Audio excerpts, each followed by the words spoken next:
Esto es Panorama Económico, un podcast de La Voz del Derecho.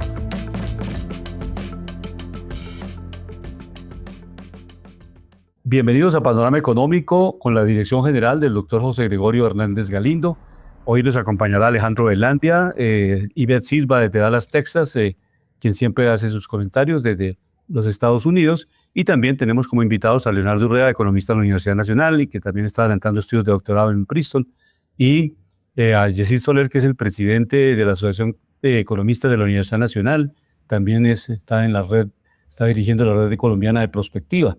Y con ellos vamos a iniciar justamente un tema que tiene que ver con la productividad. Aquí ha habido una discusión muy fuerte sobre el salario mínimo vital, el incremento que se realizó por 23,7% del salario mínimo, y ya el Consejo de Estado, pues desde luego, atendiendo unas demandas, le solicitó al gobierno que rectificara o sustentara técnicamente por qué ha subido en 23,7% el salario mínimo. Ya el gobierno lo hizo.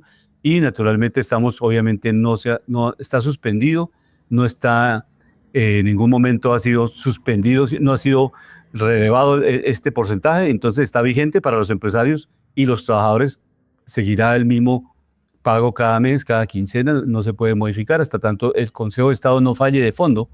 Y hablando con los especialistas, los constitucionalistas me comentaban que tiene que el Consejo de Estado centrarse en el decreto que fue demandado. Este segundo decreto que envía el gobierno, sobre eso no se puede pronunciar porque ese decreto no ha sido demandado. Entonces tiene que ratificar de fondo si deja exactamente en el mismo valor el incremento del salario o hay alguna modificación, alguna otra sugerencia o fallo que entregue el Consejo de Estado. Entonces eso es básicamente. Pero en uno de los elementos del incremento salarial se tiene muy en cuenta la productividad, o sea, la inflación del año anterior, la inflación proyectada del año 2026, la productividad y el aporte al ingreso nacional. Pero hoy con Leonardo y con Yesid vamos a trabajar inicialmente que Yesid comentemos un breve análisis de lo que estamos pensando de la productividad, que no puede ser igual en las ciudades, en el sector rural, en el sector urbano y también sectorialmente. O sea, cada sector económico tiene distintas formas de evaluar y distintas formas de participar en la economía y desde luego eso genera una productividad diferencial.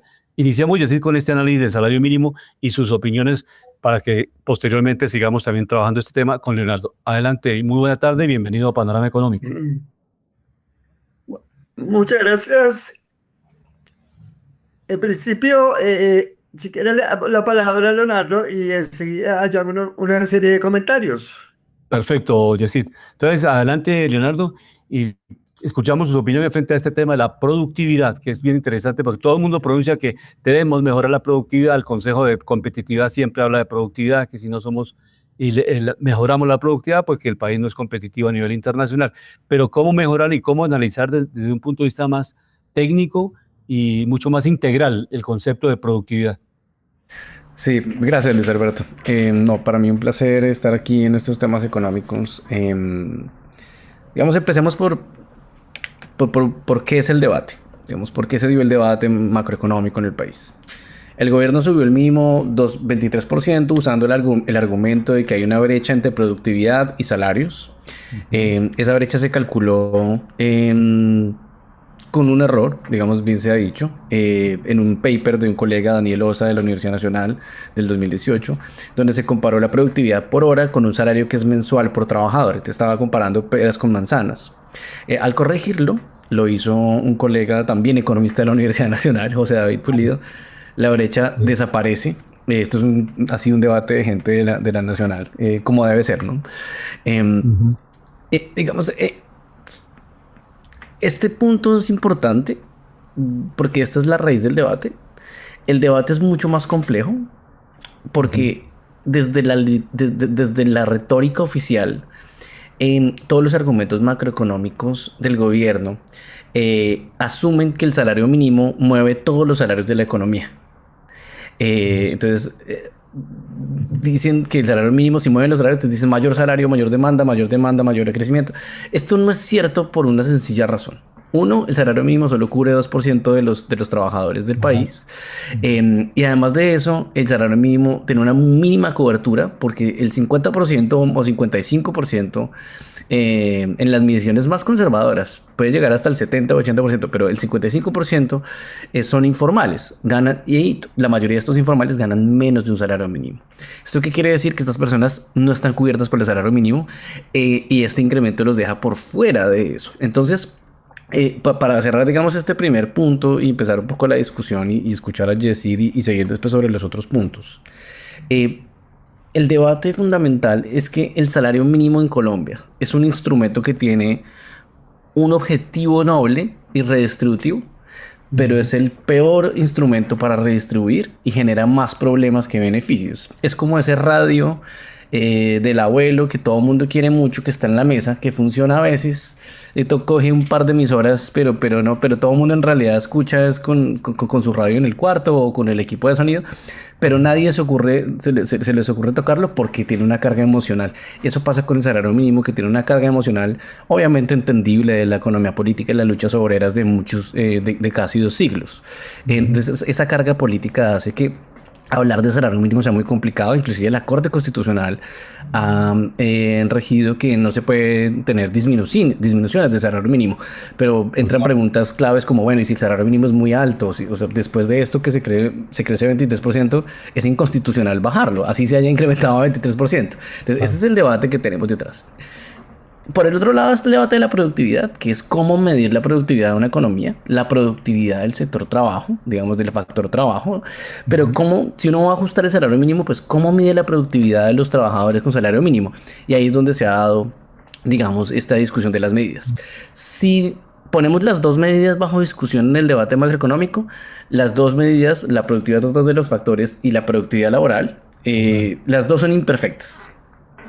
La productividad total de los factores tiene problemas teóricos serios y en eso Osa, que es el economista que citó el presidente para plantarse en su decisión, Osa tiene razón, pero la productividad laboral tiene también problemas prácticos igual de graves, porque le atribuye todo al trabajo. Simplemente la productividad laboral, es decir, el PIB sobre el número de trabajadores, esa es la medida. Entonces, por ejemplo, en la crisis, en el COVID, ¿no? Entonces, en el COVID subió un montón la productividad laboral, ¿sí? Porque pues obviamente había un problema, digamos, de composición, y eso quiere decir que durante la crisis subió la productividad del trabajo. No, entonces es una medida también imperfecta. Y yo diría que ninguna de las dos debería usarse sola para fijar el salario mínimo, ¿no? Ahí, digamos, hay unas decisiones sobre qué podría hacerse. La propia ley ya lo dice. No es un solo indicador, es una canasta, es una decisión más bien de política económica. Hay que ponderar la inflación, la informalidad, el costo de vida. El problema es que en la práctica esto se simplificó toda una sola cifra y es muy complicado, ¿no? Y bueno, y ya digamos, ni que hablar de la informalidad al 23%. Pero podemos empezar con este es el plante de la discusión. Perfecto. Sí, y el tema de informalidad que es muy alto, lo acaba de comentar Leonardo, que obviamente eso pues no está controlado por ningún factor de la política económica del gobierno. Pero adelante y así con este análisis que estamos haciendo hoy en Panorama Económico. Listo, perfecto. Bueno, coincido con Leonardo en que efectivamente el tema es un tema bastante complejo y hay que aplicarle la lógica de pensamiento complejo y la lógica sistémica.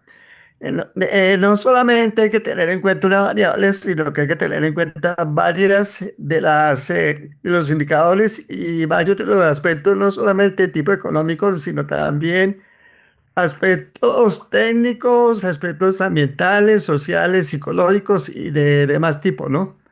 Entonces, en el caso del salario, efectivamente, solamente el 2% de la población económicamente activa recibe salario mínimo.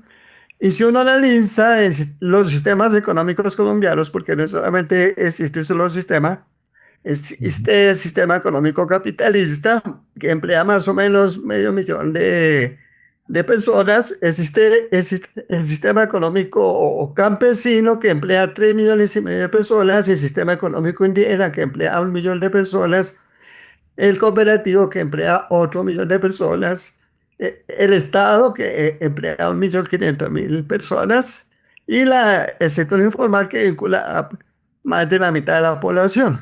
Entonces, realmente, las relaciones salariales aplican solamente en una parte de sus sistemas económicos, particularmente en el sistema capitalista, en el sistema económico estatal y en parte de las microempresas. No todas, porque la mayor parte de las microempresas están conformadas por unidades de una o dos personas, tres o cuatro, y esas unidades son básicamente familiares. En las microempresas familiares no existen relaciones de salario tampoco. En la economía campesina también poco. Entonces, desde ese punto de vista, cuando se dice que el impacto de un incremento en el salario mínimo va a afectar toda la productividad y va a afectar los costos de las empresas, es un argumento parcialmente cierto, pero no es totalmente cierto porque solamente afectaría a aquellas empresas que no tienen la capacidad financiera para absorber ese costo. De todas maneras, la gran es la participación de los salarios dentro de la estructura de costos es muy bonita. Entonces, podemos decir que el impacto del alza en el salario mínimo es parcial, no es total. Y digamos que de los 23.8 millones de personas que están laborando, los impactos que les siguen son indirectos, porque buena parte de los ingresos los ingresos del sistema económico se consiguen a través de esas vías, sobre todo de vías de autoconsumo, de vías de autoproducción, también entra por el lado de la compraventa, hay mucha relación de compraventa, por ejemplo, en el sector informal. Entonces, en principio, eso en cuanto al salario mínimo. Más adelante, entonces, si le parece, hablamos del tema de la productividad. Perfecto, Yesid. Y en este contexto que estamos analizando, esos sectores, Leonardo, que obviamente no es lo mismo el sector cafetero que el sector papicultor, que el sector de los arroceros, en fin, cómo, dijéramos, se han hecho trabajos sobre esta productividad sectorial, que haya diferencias muy, muy notadas en cada uno de estos sectores, porque cada uno de estos es distinto, o sea, la tecnología que utiliza, el avance que ha tenido las cosechas cafeteras, la producción cafetera, cacaotera, el maíz, la papa, en eso cómo lo han... Y otro tema que también lo podemos ir analizando es el tema de, por ejemplo, vigilancia, que es un sector grande, cerca de 400.000 operarios en el país, que evidentemente sube el salario mínimo porque ellos trabajan el 100% con el salario mínimo, pero ellos realmente la productividad o el incremento marginal no se nota mucho, porque ellos realmente es un trabajo que es prácticamente constante y ahí en eso no se ven, dijéramos, demasiados avances. ¿Cómo medir estos factores, Leonardo? Claro, no, excelente punto. Yo creo que ese es uno de los grandes problemas del salario mínimo como existe aquí en muchas partes del mundo. Y es que el salario mínimo es uno solo, pero la economía colombiana no es una sola. Un aumento del 23% no significa lo mismo para una empresa minera que para una tienda de barrio. Y sectores como minería, finanzas, donde la productividad por trabajador es alta, los salarios promedios están muy por encima del mínimo, el impacto es muy pequeño, pero porque casi nadie en esos sectores gana el mínimo. Donde pega durísimo, y ya lo estamos viendo en los sectores donde se dispararon la inflación ya en enero, y vamos a seguir viendo un poco la presión de precios, es donde la estructura laboral es más del 60, 70, 80% de los costos. Estos son sectores como comercio, servicios, agricultura y manufactura pequeña. Los sectores que concentran el grueso del empleo y donde muchos trabajadores ganan cerca del mínimo son esos.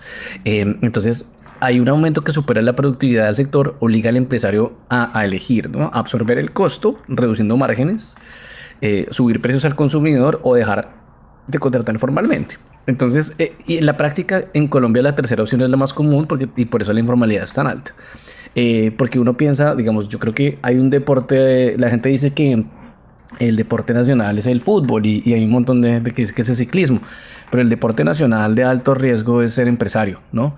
O sea, ser empresario en Colombia es bastante complicado. Yo creo que es muy complejo, digamos, los costos de la formalidad son muy complejos, no hay un entorno de financiación externa, los bancos no tienen el financiamiento, digamos, a empresas que empiezan porque son muy riesgosas, y eso explica mucho por qué las empresas son tan pequeñas.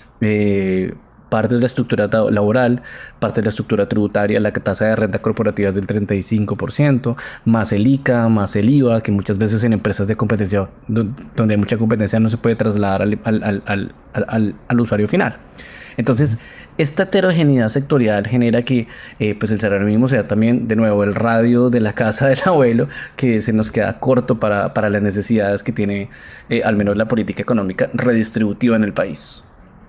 Le damos la bienvenida a Alejandro Velandia, que es también panelista acá de Panorama Económico Permanente, y pues obviamente que nos trabaja siempre los indicadores económicos, las distintas, obviamente el valor de acciones, lo trabajamos también cada semana acá en Panorama Económico, pero bienvenido Alejandro. ¿Tiene alguna pregunta para nuestros invitados en este tema que estamos trabajando, la productividad laboral, que es un tema estratégico de la economía colombiana?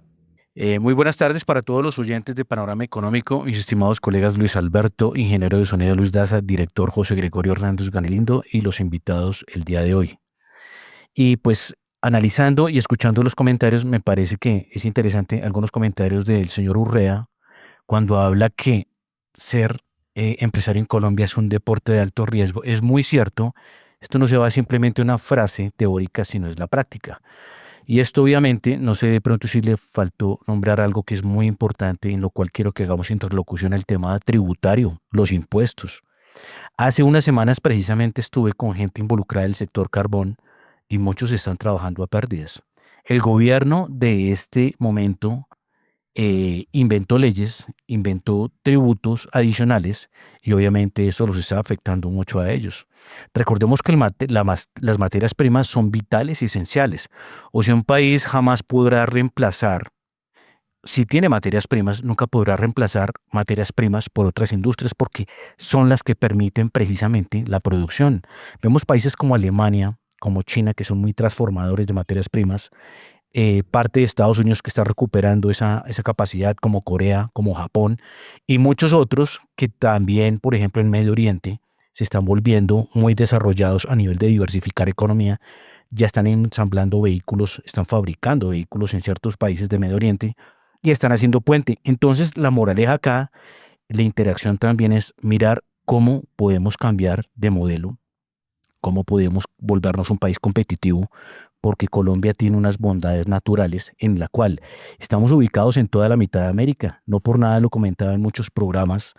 El aeropuerto El Dorado ya sea el aeropuerto más transitado de toda América Latina. Y esto obviamente porque geográficamente estamos ubicados en toda la mitad de América. Es muy importante esto, pero si anclamos esto a manejar bien el Estado, a achicar al Estado, a volverlo eficiente y a volverlo precisamente como un ejemplo para todo el sector de desarrollo en el país, de consumo y también de inversión, pues obviamente tendremos un país con desarrollo, con viabilidad, con sostenibilidad por la matemática básica. Hay muchos países que son muy productivos, tienen la deuda muy baja. Entonces es simplemente copiar modelos de desarrollo y en esto que estamos hablando de lo del empleo, sí se está impactando mucho a los microempresarios. Interesante con la pregunta que dijo Luis Alberto en lo que tiene que ver con vigilancia, porque las administraciones le subieron también el 23.7 y muchos de estos edificios van a tecnificarse con el tema de digitalización en seguridad. Entonces, bueno, si nosotros examinamos las estadísticas publicadas en el 2025 sobre los ingresos de las 1.000 principales empresas, encontramos que llegaron esos ingresos a unas sumas de 1.184 billones con velo. Y las utilidades superaron 90 billones en el último informe. Entonces, eso demuestra que realmente la situación de, por lo menos las 1.000 grandes empresas de Colombia va bien. Igual el sector financiero también ha reportado ganancias muy importantes. Y si miramos la economía en su conjunto, encontramos que muchos de los sectores están en reactivación. Por ejemplo, el sector de la construcción mostró un incremento del 16% el año pasado en las estadísticas que tenemos hasta el momento. Perdón, una pregunta. El sector de las exportaciones agrícolas también va a la alza. Perdón, una pregunta. El sector de la construcción tuvo ese repunte, pero ¿con respecto a qué cifra de qué año? Estamos hablando del periodo de enero del 2025 a octubre del 2025 con respecto a enero del 2024 a octubre del 2024. Sí. Y si nosotros observamos las ciudades, pues prácticamente todas se están construyendo. Incluso hoy hay sectores de las ciudades donde han vendido todos los proyectos sobre planos, ni siquiera, en algunos casos, ni siquiera se ha pensado construir y ya están vendidas todas las viviendas. Una invitación a que hagamos un recorrido de terreno, ¿sí? Y vamos a verificar con las empresas que efectivamente están vendidas todas esas unidades, incluyendo también viviendas de interés social. Entonces, igual, si uno va a los centros comerciales, la mayor parte son llenos, plazas de mercado llenas, va a un fin de semana en un puente, todas las vías están congestionadas, todos los centros vacacionales están llenos. Entonces, uno puede ver que hay una dinámica presencial que es diferente a una narrativa que escuché en ciertos medios de comunicación. O sea, hay un contraste entre esa narrativa y la realidad que se observa. Entonces, lo que podemos decir es que si nosotros queremos reactivar más la economía, pues lo que tenemos es que ir modificando nuestro modelo, tal como le estamos haciendo nuestro modelo económico hacia el modelo de energías renovables, modificar el modelo de industrias extractivas que realmente no son productivas, que no generan mucho empleo, hacia sectores que sean de punta y que les podamos incorporar toda la cuarta revolución tecnológica, donde podamos incorporar la cuarta revolución tecnológica en la agricultura, en el bosque, la economía verde, la economía azul, generar todo el matiz de economías que están surgiendo en el mundo. Entonces, ¿para eso qué se le quiere? Eso no es vía monetaria, es vía en términos reales de impulso a la ciencia y la tecnología del país. Y eso requiere que se concedan los recursos suficientes para que todas las investigaciones que están archivadas en los anaqueles de las universidades pues salgan a la luz, todas esas patentes que están guardadas salgan a la luz y se incorporen a los sectores productivos. Sí, Porque si nosotros vamos a las universidades vamos a encontrar unas investigaciones muy importantes que no se articulan con los diversos sistemas económicos del país. Sí. Entonces, de ahí la importancia de esa articulación y ese diálogo entre los actores sociales. Una pregunta que es muy Adelante, importante. Alejandro. Sí, una pregunta muy importante, porque obviamente este programa tiene que estar enfocado hacia la verdad. Entre todos los panelistas tenemos que buscar la verdad en los oyentes, para los oyentes, y vemos que precisamente la caída del sector en lo que se proyectaba era 7.5 en el tema de construcción, y la reducción en iniciaciones de obras es el 24%. Son datos que están en el mercado, ¿no? Eso por un lado. Pero una cosa que yo le iba a preguntar, qué pena, ¿me recuerda su nombre, por favor? Yesid Soler. Yesid Soler. Hay dos preguntas que yo le quería hacer, y era algo en lo que estaba haciendo la intervención que me parece muy importante. ¿Usted no cree que si Colombia tiene gas, petróleo y carbón, debe usar eso como matriz energética, no solo como generación de valor, porque eso genera divisas, sino como seguridad energética? Estamos de acuerdo que obviamente tenemos que tener tecnología limpia, pero si nosotros tenemos una canasta grande de energía hidroeléctrica, de energías limpias, de energía a través del carbón y de energía de petróleo, pues obviamente eso no es un secreto que la energía va a ser más barata. Miremos los problemas que está teniendo Europa, y Europa no es autosuficiente con energía limpia, y eso que Europa ha hecho grandes inversiones.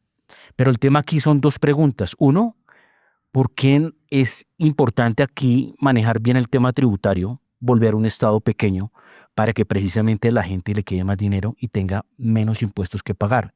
Y haya también competitividad. ¿Por qué lo digo?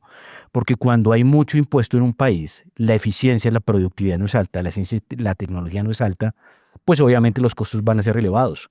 Y si los costos son elevados, va a ser complicado para los empresarios nacionales competir dentro del país con los productos importados y en el exterior con los productos que se venden al exterior. Entonces, el tema del petróleo, mire cómo de pronto, en cambio de apuntalarlo y apalancarlo, pues precisamente también le pusieron un palo en la rueda en esta administración. Y recordemos que muchos países están mirando como algo estratégico tener reabastecimiento de energía, tener excedentes de energía, sobre todo en lo que tiene que ver con generación, por lo que se viene inteligencia artificial, que sabemos que la inteligencia artificial es una industria que está empezando a demandar mucha energía. Entonces, ¿cómo si Colombia tiene esos recursos, pregunto yo, Y como si Colombia está subiendo el tamaño del Estado, el tamaño de los impuestos, ¿cómo vamos a buscar real desarrollo? Pero hay una que viene más importante que esa, ¿cuál es?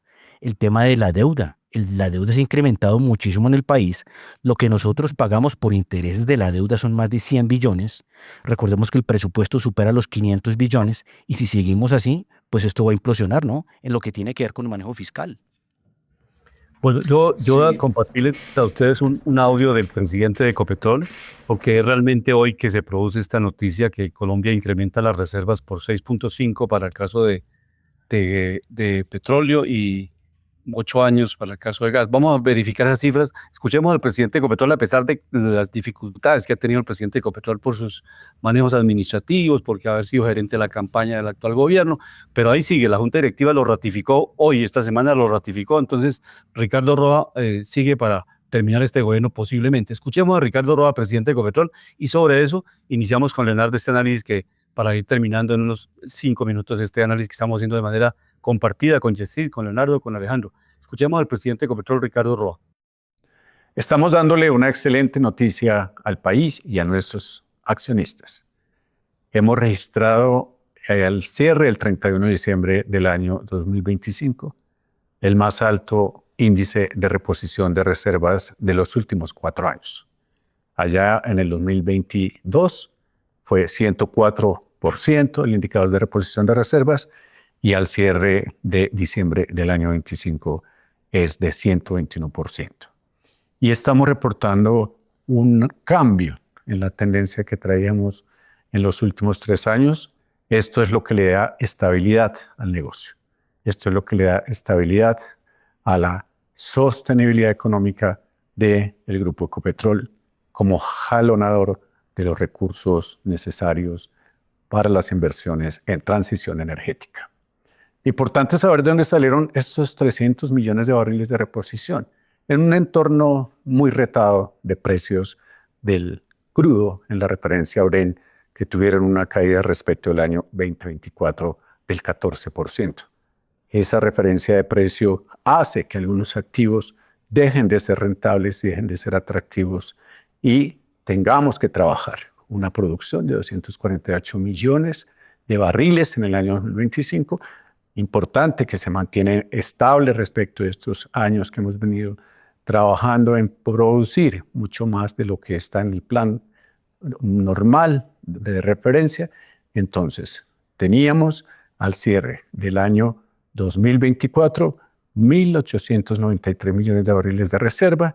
Nos agotamos en la producción durante el año 25, 248 millones de barriles e incorporamos 300 millones de barriles para tener 1.944 millones de barriles equivalentes de petróleo, condensados y gas como reservas que nos permiten tener una vida media de esas reservas de 7.8 años.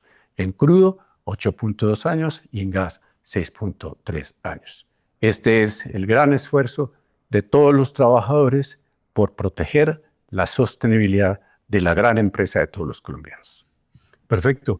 Y este es el parámetro que tiene Ecopetrol, que en este proceso de transición está demostrando que no se para y que justamente los recursos del petróleo y el gas se convierten en la base, en el capital inicial para el proceso de transición en otras áreas. Leonardo, adelante con su análisis sobre este tema en estos 5 minutos que nos quedan del análisis. Sí, mira, yo quiero dar digamos, el comentario sobre Ecopetrol, digamos, ha sido muy nuevo. Yo no he tenido tiempo de revisar en concreto la noticia. Sin embargo, escucho a mis colegas y Mauricio Telles de BTG Pactual hizo un análisis y es que esta celebración de incremento de reservas de 121%, resulta que 1/3 de estas incorporaciones, unos 100 millones de barriles, no vienen de exportación y de nuevos hallazgos, sino de un cambio contable en la metodología de pago de regalías que pasó de ser en especie a efectivo. Entonces, sin ese cambio regulatorio, el índice habrá sido de 80%. O sea, si mantenemos la metodología, es decir, no se habría repuesto toda la producción del año. Esto es gravísimo por 2 razones. Primero, un tema fiscal, porque Ecopetrol es el mayor contribuyente del país y si las reservas reales no se reponen, los ingresos fiscales futuros están comprometidos y tenemos a la vuelta de la esquina un ajuste fiscal, como mencionó el doctor Velandia. Y segundo, y esto vuelve al tema de hoy, si la producción petrolera empieza a caer porque las reservas reales no alcanzan, la productividad laboral agregada cae con ello. Porque los trabajadores colombianos, no porque los trabajadores colombianos se vuelvan menos productivos, sino porque perdemos un commodity. Entonces, ahí tenemos un problema y aquí quiero cerrar con una cosa. En Colombia ser formal es muy costoso por la estructura tributaria. Hay razones externas e internas de la informalidad.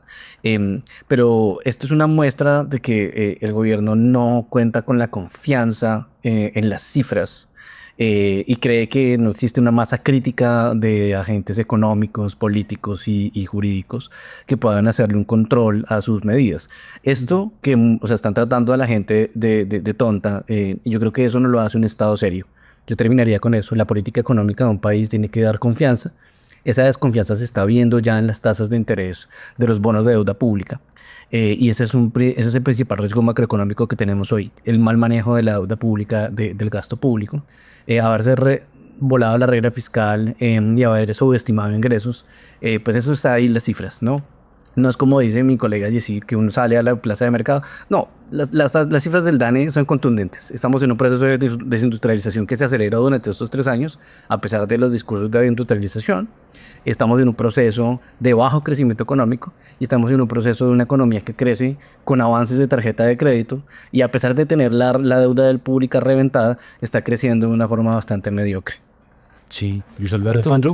Alejandro, adelante. Pues la verdad felicito las palabras de Leonardo porque pues muy en línea con la realidad, porque es que esto no es ideología, esto no es pensamiento, esto es matemática básica, matemática simple, contabilidad de país, ingresos, egresos y el tema de desarrollo. Entonces me parece que este análisis está muy bueno, está muy anclado a lo que es la realidad porque son números, ¿no? Y son precisamente políticas que se han tomado que la verdad Colombia, la verdad, lo digo y lo vuelvo a repetir, Colombia tiene unas bondades naturales, o sea, la ubicación que tenemos es fenomenal, los climas que tenemos son una maravilla y muchas cosas más que tenemos recursos, que tenemos materias primas, que tenemos opciones y oportunidades para ser proveedores, por ejemplo, de energía a través de ISA para países de Centroamérica, de Suramérica. Recordemos que no solo a través de ISA y Ecopetrol, sino que hay otra empresa que se llama la Empresa de Energía de Bogotá, que también tiene negocios en América Latina. Entonces yo digo que es importante esto, revisar las cifras, por favor, que es ser muy conscientes, pero hay otro dato que nos debemos acordar ya que estuvo la intervención del presidente Roa de Ecopetrol, que recordemos que a la salida del antiguo presidente de Felipe Bayón, él entregó Ecopetrol con utilidades de 30 billones de pesos. Esto obviamente no solo las utilidades que le entrega al país, sino también lo que el país recibía por toda la industria de hidrocarburos, que era también otro dinero adicional. Por eso es importante mirar las cifras, mirar los indicadores y sobre esto ir al argumento. Yesid, no se tenga un punto de vista diferente o complemento a lo que estamos analizando, porque esa es la riqueza de la voz del derecho. Distintas opiniones van formando criterios mucho más calificados. Adelante, Yesid.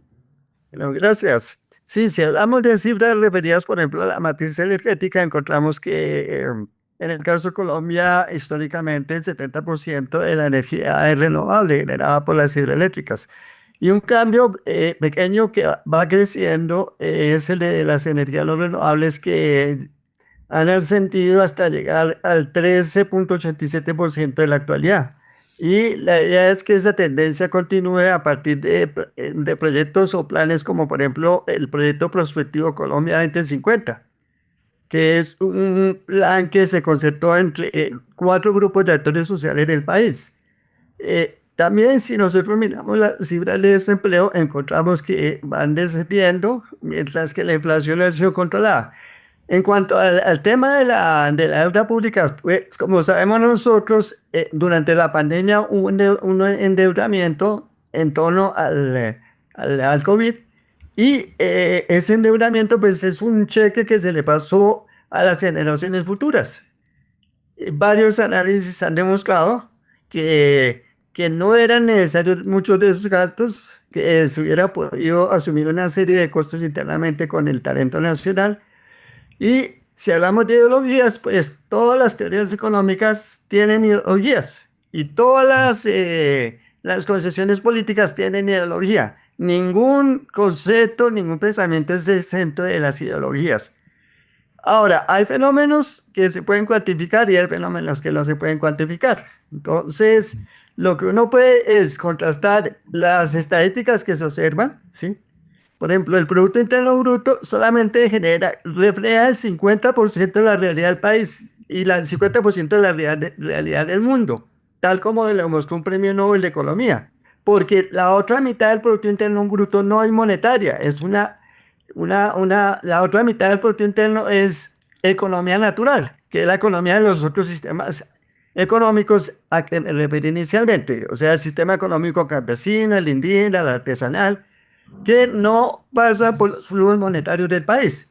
Por eso las estadísticas solamente captan una parte del fenómeno, no la captan toda. Perfecto, Edith. Y ya vamos cerrando con esta importante participación de dos colegas economistas con distintos puntos de vista, pero que, repito, esa es la riqueza del debate para hacer la perspectiva económica. Leonardo, una pregunta final de su intervención. O sea, tenemos unos costos que precisamente están afectando la productividad, tasas de interés, mientras otros países como Alemania, como diferentes países del mundo han mantenido tasas de interés entre el 0 y el 2% durante muchos años, y no han tenido que hacer esas fluctuaciones tan grandes, de tener tasas de interés de 8, de 9, de 10%. Aquí todavía hay un margen, según algunos analistas, que tenemos una inflación de 5.3 del año anterior y que podríamos tener 9.5, 9.25, la subimos a 10.25, la tasa del Banco de la República, pero que teníamos un margen para bajarla. Sin embargo, los brotes de inflación y la perspectiva de inflación no permite que el banco funcione a bajar la tasa de interés. ¿Cómo se puede en este manejo, que con Alejandro también hemos discutido mucho el tema, y que hay que bajar desde luego impuestos para que las empresas también tengan mayor capacidad, tengan mayor facilidad para ingresar al mercado, crecer también, porque si la tasa tributaria es muy alta, pues obviamente no hay incentivo a la formalización, eso está clarísimo. ¿Cómo manejar esos factores que son tasas de interés, impuestos, materias primas, costos de infraestructura, costos de servicios, en unos se hacen competitivos y obviamente no mejoramos productividad? Claro, sí, yo creo que aquí hay dos temas porque ya estamos cortos de tiempo, pero voy a tratar de ser muy conciso. Un tema es la política económica general del gobierno. La política económica, y ahí hay obviamente ideología en el sentido de que hay ideas. Yo, por ejemplo, valoro mucho el crecimiento económico y creo que la mejor forma de salir de pobres es crecer, que haya más negocios, más empresas. Y a mí el de crecimiento y este tema de redistribuir, y cuando uno redistribuye, destruir los fundamentos del crecimiento, eso me parece un error, es un tiro al pie. Es lo que han hecho varios países de la región como Bolivia, Venezuela, Nicaragua. Hay varios ejemplos. Entonces aquí, digamos, el tema de crecer. ¿Qué necesitamos para crecer? Un entorno de negocios adecuado. Esto quiere decir cambiar la estructura tributaria, de que la gente pueda hacer una empresa, que formalizarse no implique la quiebra, que el Estado en sus regulaciones no sea una policía económica, enemigo de la creación de riqueza y un cazador de rentas, sino antes algo que lo impulsa. Entonces es un punto importante que requiere varios puntos importantes, que es apoyos a medianos y pequeños empresarios, una estructura tributaria más simple, más pro crecimiento. Pero eso, y una estructura laboral que permita que se eduquen las personas en los sectores que el sector privado necesita. Eso en primer lugar. En segundo lugar, desde el punto de vista de política monetaria, digamos, de las tasas, lamentablemente el banco no pudo seguir bajando las tasas. La decisión del salario mínimo del gobierno desancló las expectativas de inflación. Ahora el mercado está esperando una inflación entre el 6 y el 8%.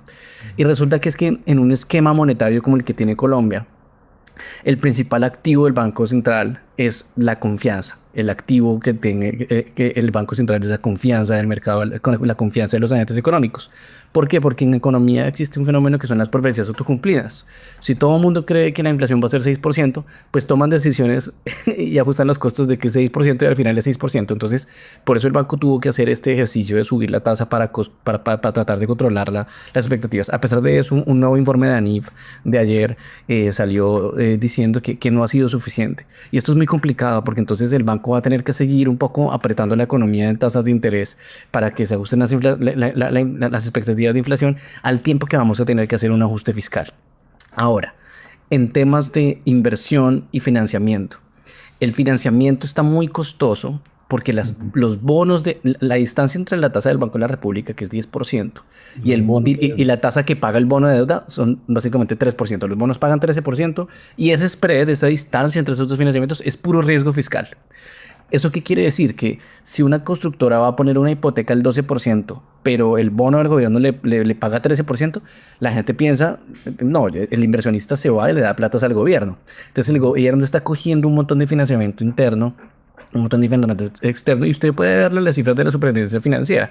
Los bancos en este momento tienen una sobreexposición a bonos del tesoro porque está pagando tasas del 13% anual, porque obviamente esto no es ningún... El Ministerio de Hacienda celebra esto cada vez que sale a pagar 13%, y es como, amigo, pues si subes el precio, obviamente a esos precios tan altos cualquiera te va a prestar.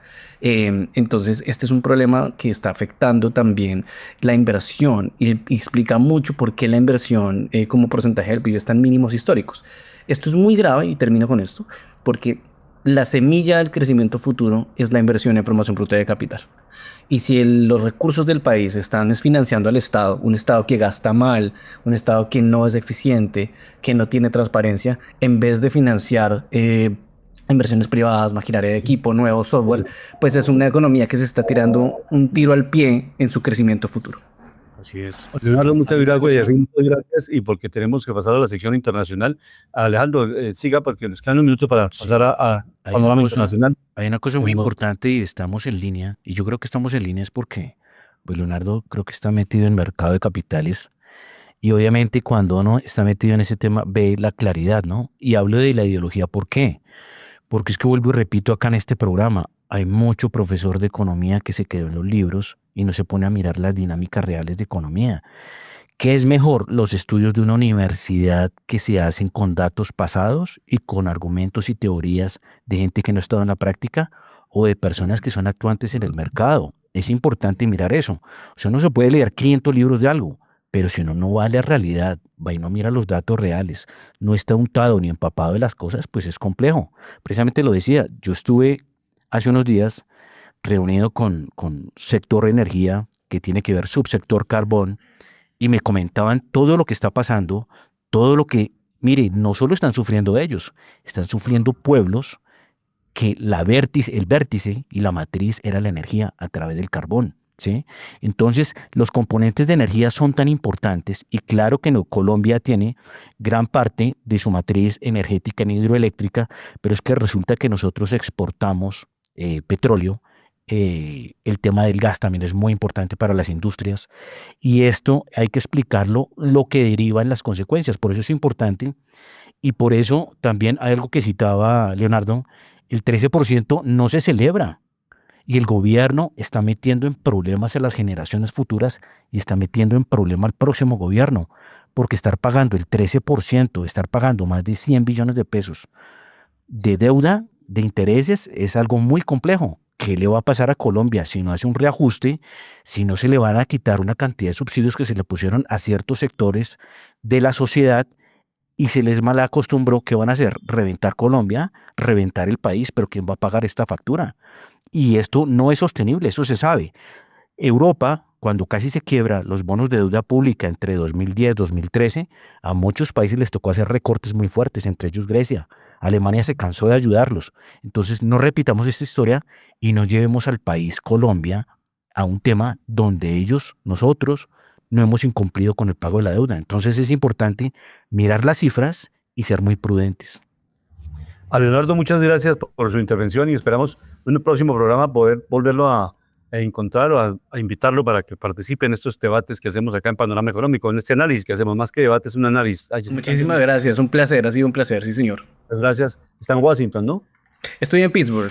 En Pittsburgh, Sí. Perfecto. Sí señor. Perfecto. Sí, señor. Bueno, que estén muy bien, un saludo a todos, un gusto, chao Jess, chao doctor Velandia, un placer haber estado aquí con ustedes. Que estén muy bien. Bien, fin de semana. En este Panorama Económico, pues seguimos analizando temas, y obviamente nuestra invitada Ivette Silva de Estados Unidos, analizando el tema del fallo de la Corte Suprema de Justicia relacionado con los aranceles, que es una noticia que le está dando la vuelta al mundo y que es pues la noticia del fin de semana. Adelante, Ivette, bienvenida a Panorama Económico. Buenas tardes, un placer acompañarlos en Panorama Económico. Esta semana hablaremos de dos noticias fundamentales que pueden transformar la historia de Estados Unidos y, por qué no, del mundo. Hablaremos primero de la noticia nacional. La Corte Suprema declara Inconstitucional, no procede el poder del Ejecutivo, del presidente de la República, para imponer tarifas a todos los socios aliados y a todos los países no aliados comerciales, mucho menos en virtud de un decreto de emergencia económico.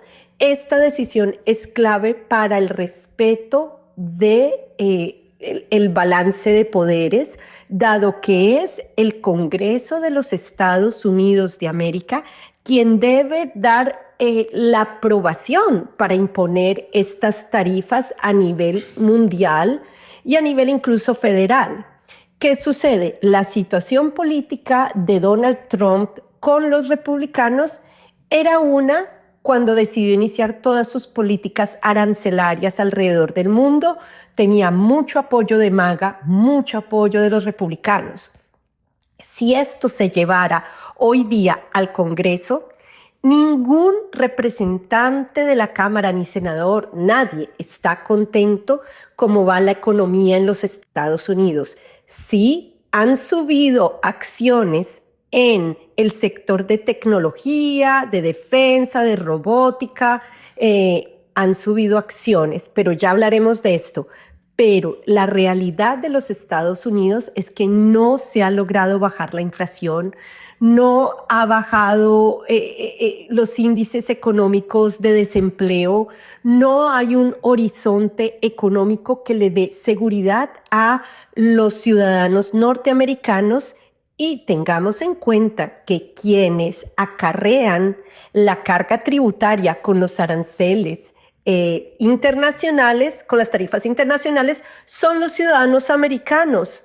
No es nadie más. Aquí nadie sufre, no es el gobierno, no son las corporaciones. El ciudadano americano es a quien se le aplica la carga tributaria de la subida de los aranceles a nivel internacional. Ahora, desde el punto de vista económico, nacional, local. Las personas están contentas simplemente porque al tener que reformarse toda esta política arancelaria de imposición de tarifas altísimas a los aliados comerciales y primeros importadores de aquí, bueno, también esperamos que esto tenga una consecuencia en materia de economía nacional y se pueda de una u otra manera reducir ciertos costos aquí. Pero hablemos de la parte internacional, que es la que más nos preocupa y la más delicada. Hacer negocios con Estados Unidos ya no es predecible. No es un aliado frente a la comunidad europea, no es un aliado frente a ciertos aliados de Asia, ni de Medio Oriente, ni de África, ni de Sudamérica. Hacer negocios con Estados Unidos tuvo una ruptura extraordinaria de relaciones internacionales, no tanto en materia diplomática, sino en un giro que tuvieron que dar todos estos aliados para buscar mejores socios comerciales alrededor del mundo. Ahora bien, recordemos que lo que se ha incrementado en Estados Unidos son muchas acciones de compañías de tecnología. Bien, esas compañías de tecnología ahora, dada la situación de los impuestos, ya no se van a ver tan cohibidas de hacer ciertas alianzas y ciertas inversiones, y van a buscar a aquellos aliados donde están más protegidos tributariamente. Entonces, sí o sí, lo que acaba de suceder, esta decisión de la Corte Suprema de Justicia le quita el poder al Ejecutivo para utilizar como armas las políticas arancelarias de imposición de imposición a nivel internacional, que llevó a Canadá, siendo aliado de Estados Unidos, a firmar acuerdos con China.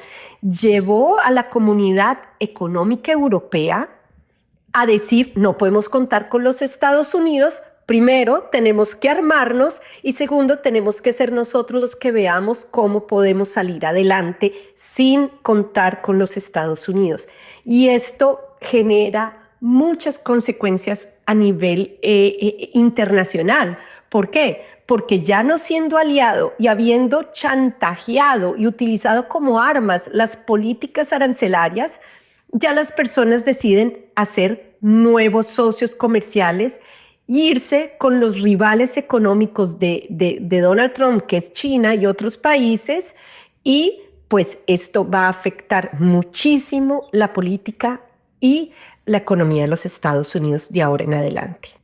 Sí, me parecen importantes esas palabras, pero pues sí, invito también a mis queridos amigos panelistas a ir a los datos. ¿Por qué?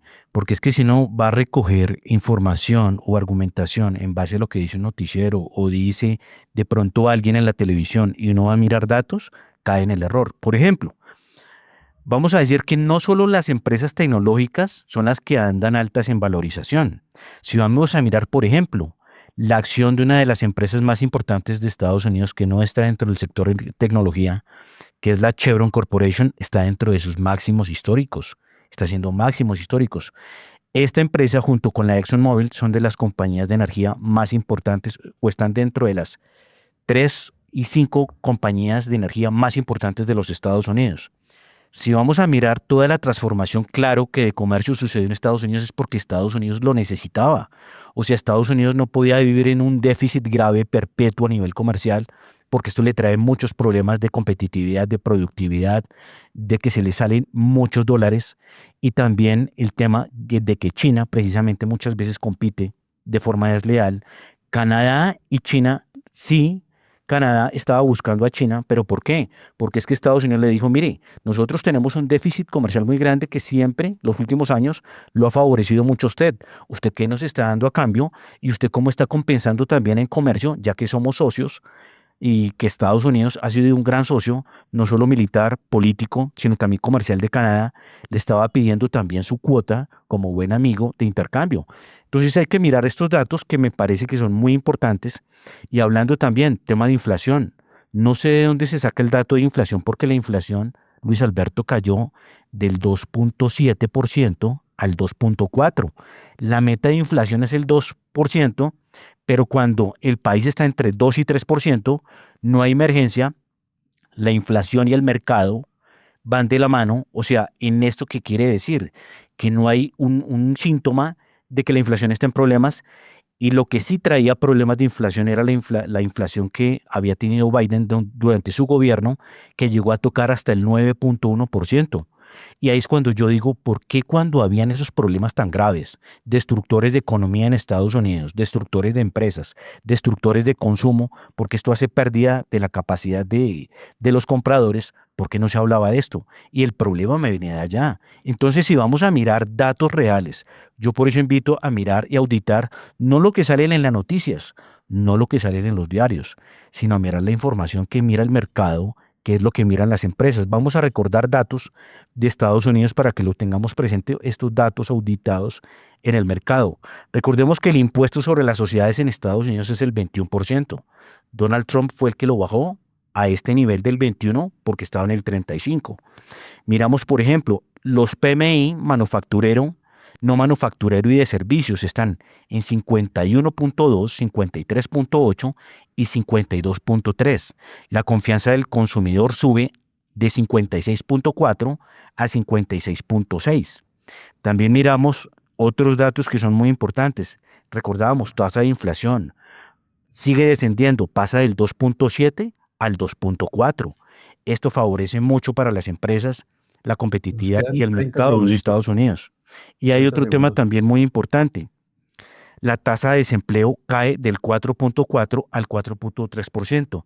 En el gobierno de Donald Trump sí cortó muchos empleos ineficientes que eran sector público, pero está abriendo otros a nivel de sector privado. Está defendiendo mucho.